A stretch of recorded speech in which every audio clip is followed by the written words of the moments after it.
do the F part of question number 2, which we left last time. In this, the cost price is not given.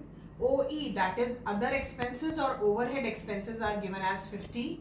Profit is given as rupees 80 and selling price is given as rupees 700. Now we know that total cost price is equal to the cost price on which we have purchased plus the other expenses which we spent on that. Now this formula we will use later on. Now we know profit is equal to SP minus CP.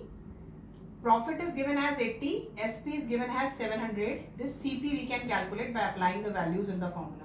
This CP, when we will shift this side to make it plus, this 80 will be shifted to the right side, then 80 will become negative.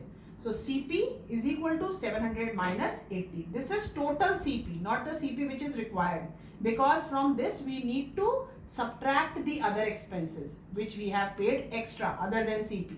So total CP is this, but we know that total CP is equal to the cost price which we have paid for the product plus the other expenses. We know the other expenses are 50 and the total price is 620. So this required CP is equal to 620 minus 50. When we bring it this side, it will become negative. So this is the CP of the product which we have purchased other than the extra expenses. Let me tell you a little about this overhead expenses.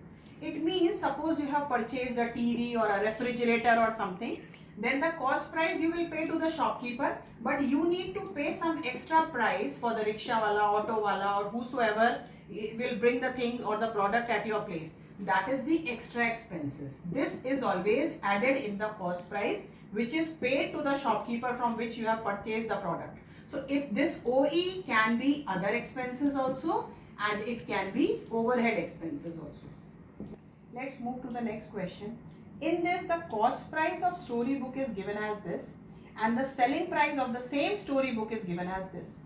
We need to find out whether there is a profit or a loss. Every time whenever the selling price, the price on which the product is sold, is greater than the cost price, the price on which it is purchased. If it is greater, then there is a profit in the whole transaction, and this profit is always equal to selling price minus cost price. This is selling price, this is cost price. Now there is a decimal, children.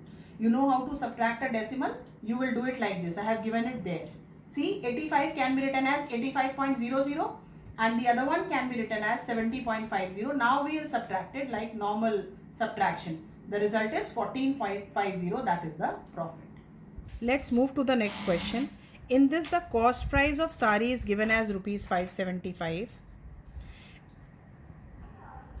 Money spent on doing embroidery. This is the extra expenses other than the cost price. The total cost price will be the money on which the sari is purchased plus the money spent on embroidery. That is this.